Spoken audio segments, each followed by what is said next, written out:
Hey guys, ഇന്ന് ഞാൻ തിന്നത് എന്തൊക്കെയാണെന്ന് നോക്കിയാലോ. രാവിലെ വേദുവിൻ്റെ സ്നാക്ക് ബോക്സിൻ്റെ ബാക്കിയൊക്കെ ഞാൻ അകത്താക്കി ഗൈസ്. എൻ്റെ ബ്രേക്ക്ഫാസ്റ്റ് ഇന്ന് വളരെ ഹെൽത്തിയാണ്.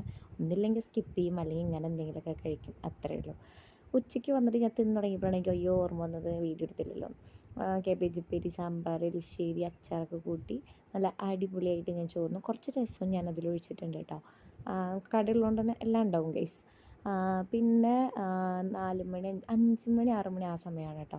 ആ ടൈമിൽ പിള്ളേർക്ക് സ്മൂത്തി അടിച്ചു കൊടുത്തപ്പോൾ ഞാൻ അതിൽ നിന്ന് കുറച്ച് കുടിച്ചിട്ടുണ്ടായിരുന്നു. പിന്നെ നൈറ്റ് ഡിന്നറിന് ചപ്പാത്തിയായിരുന്നു, ചപ്പാത്തിയും ചിക്കനും. പിന്നെ ഞാൻ കുറച്ച് ഹെൽത്തി ആയിക്കോട്ടെ എന്ന് വെച്ചിട്ട് കുറച്ച് ഫ്രൂട്ട്സൊക്കെ എടുത്ത് കഴിച്ചു.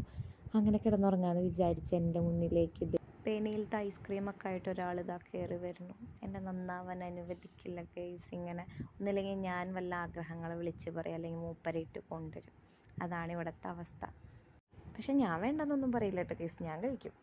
അപ്പോൾ വേഗം തിന്നാനൊക്കെ തുടങ്ങി കേട്ടോ. അപ്പോൾ ഫസ്റ്റ് തന്നെ പെനിക്കാരുടെ പുതിയ ദുബായ് കുനാഫയുടെ ഒരു പുതിയ സംഭവം ഉണ്ടെന്ന് പറഞ്ഞപ്പോൾ അത് ഭയങ്കര എക്സൈറ്റ്മെൻറ്റോട് കൂടി ഓപ്പൺ ചെയ്തു. ടേസ്റ്റ് ചെയ്തപ്പോൾ എനിക്ക് വലിയ ഇതായിട്ടൊന്നും തോന്നിയില്ല. ഒന്നാമത്തെ എനിക്ക് പിസ്താഷ്യോ അല്ലെങ്കിൽ ബട്ടർ സ്കോച്ച് എന്ന ഐസ്ക്രീംസിൽ എനിക്ക് ഇഷ്ടമല്ല, വലിയ ഇഷ്ടമില്ല. കഴിക്കില്ല എന്നല്ല, കഴിക്കും. പക്ഷേ ഇതെന്തിനാണ് അവർ ഇത് ഇറക്കിയത് എനിക്കറിയില്ല. വലിയ ടേസ്റ്റൊന്നും ഉണ്ടായിരുന്നില്ല കേട്ടോ. എനിക്കെപ്പോഴും ഇഷ്ടം ബ്ലൂബെറിയാണ്. പിന്നെ അവക്കാഡോ ഉണ്ടായിരുന്നു. അപ്പോൾ ഇതൊക്കെ തിന്ന് ഞാൻ കിടന്നുറങ്ങിയ ഗൈസ്.